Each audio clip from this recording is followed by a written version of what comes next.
আজকের এই ইসলাহি মজলিসে আমরা দুইটা কথা বললাম।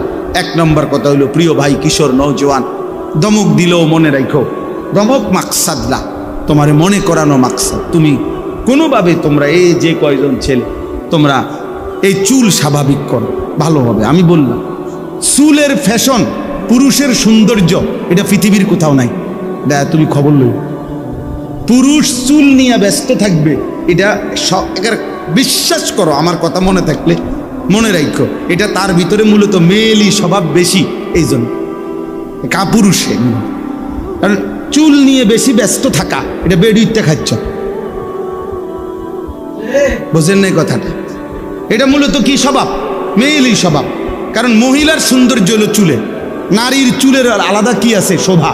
নারীর চুলের একটা সৌন্দর্যের ব্যাপার। এই জন্য নারীর চুলের যত তেল বাজারে, বেড়ইতে চুলের তেল এতটি তেল নাই তো, এটা নিয়ে কোনো মাথা ব্যথার বিষয় না। পুরুষ চুল নিয়ে ব্যস্ত থাকবে, এটা যেন এক ধরনের হাফ লেডিস।